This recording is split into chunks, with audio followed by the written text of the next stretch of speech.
Bismillahirrahmanirrahim. Assalamualaikum warahmatullahi wabarakatuh. Alhamdulillahirrahmanirrahim. Wassalatu wassalamu ala asyrafil anbiya wal mursalin Sayyidina Muhammadin wa ala alihi washabihi ajma'in, amma ba'du. Saya taklimi dengan saya yang muliakan pengasuh Pondok Pesantren Danasan Genggong Kiai Haji Muhammad Hasan Mutawakil Allah SMM, yang terhormat Rektor Universitas Islam Danasan Genggong Bapak Dr. Abdul Aziz Wahab MAG, yang saya hormati Ibu Wahyu Lestari selaku dosen pengampu mata kuliah evaluasi hasil belajar mengajar, dan tak lupa pula kedua orang tua saya yang saya cintai dan teman-teman tadris matematika semester 5 yang saya banggakan. Nah, pada pembahasan kali ini saya akan membahas tentang materi subjek dan sasaran evaluasi. Langsung saja, yang poin pertama itu terdapat pengertian dari subjek evaluasi. Nah, apa sih yang dimaksud dengan subjek evaluasi? Subjek evaluasi itu adalah penilaian yang dilakukan oleh seorang guru ataupun pendidik, dan objek evaluasinya itu merupakan murid ataupun peserta didik.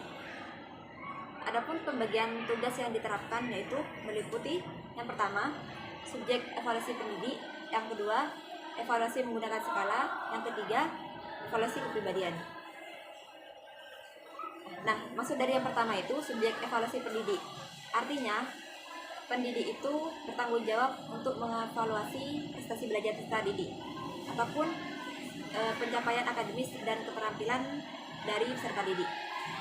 Nah, yang kedua, evaluasi menggunakan skala. Maksudnya di sini yaitu jika evaluasi memerlukan penggunaan skala tertentu, nah, petugas yang ditunjuk itu harus melakukan evaluasi. Nah, tapi sebelum itu mereka harus menjalani pelatihan khusus atau semacam kursus untuk melakukan evaluasi dengan benar. Yang ketiga, evaluasi kepribadian. Yang ketiga, evaluasi kepribadian.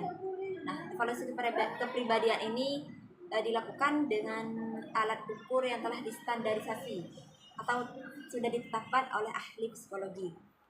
Dan subjek evaluasi ini harus ahli atau sudah pro ya dalam memahami perilaku peserta tes atau perilaku peserta didik sesuai standar yang berlaku.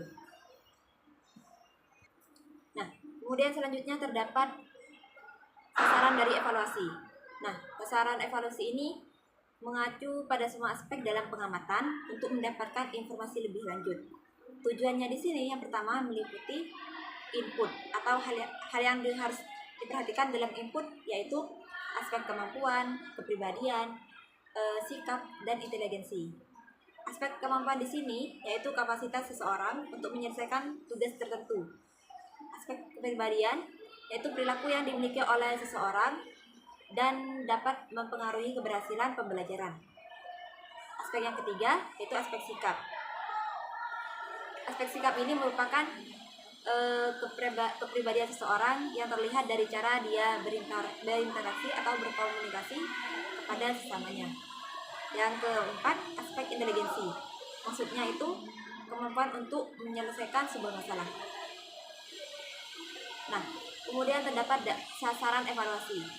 Nah, dalam aspek inteligensi ini terdapat teori multiple intelligence, yaitu dibagi 10. Yang pertama, ada kecerdasan linguistik. Kecerdasan linguistik ini merupakan kemampuan dalam menggunakan kata-kata, baik lisan maupun tulisan.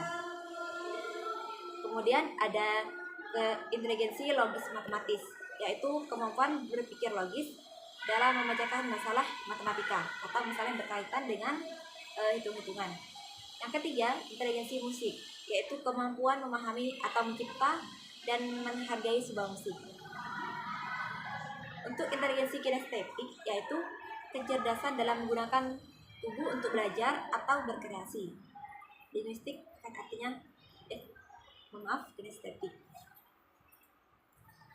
Yang kelima, inteligensi visual spasial, yaitu kemampuan untuk memvisualisasikan dan memahami ruang. Yang keenam, ada inteligensi interpersonal. Nah, interpersonal ini merupakan kemampuan berhubungan dan memahami orang lain. Kemudian ada inteligensi intrapersonal. Beda antara interpersonal sama intrapersonal. Kalau intrapersonal ini merupakan kemampuan untuk memahami diri sendiri, termasuk untuk mengelola emosi dan keinginan.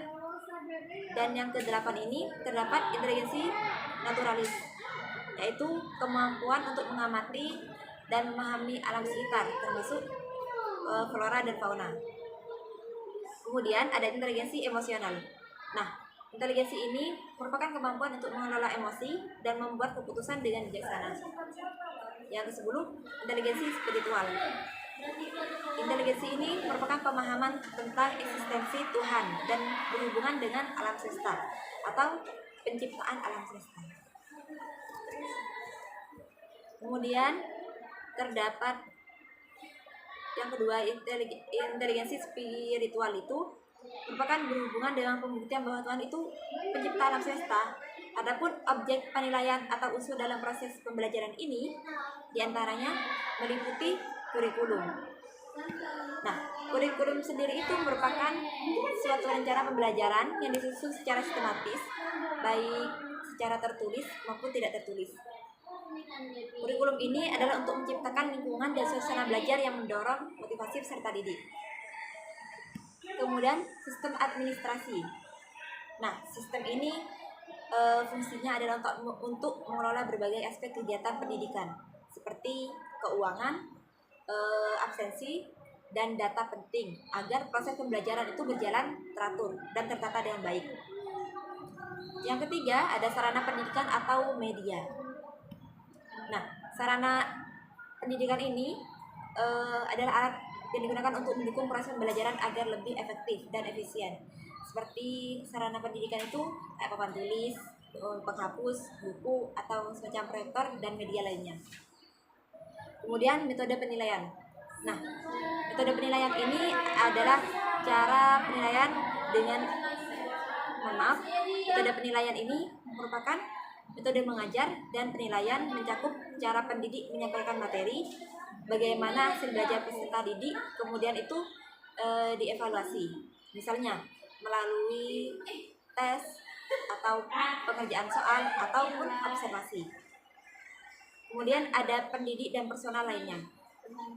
Nah, pendidik dan staf lainnya ini berperan dalam mengajar, memotivasi, dan memberikan teladan bagi peserta didik. Mereka ini harus mendukung perkembangan peserta didik, tapi tidak hanya dalam ranah akademik saja, tapi juga dalam pembentukan karakternya. Kemudian yang kedua ada output. Output ini adalah hasil akhir dari proses pembelajaran. Nah, output ini diukur dengan tes atau evaluasi lain untuk melihat perkembangan yang dicapai dalam waktu tertentu. Baik, sekian penyampaian dari saya mengenai materi subjek dan evaluasi dan sasaran evaluasi. Kurang lebih saya mohon maaf. Wassalamualaikum warahmatullahi wabarakatuh.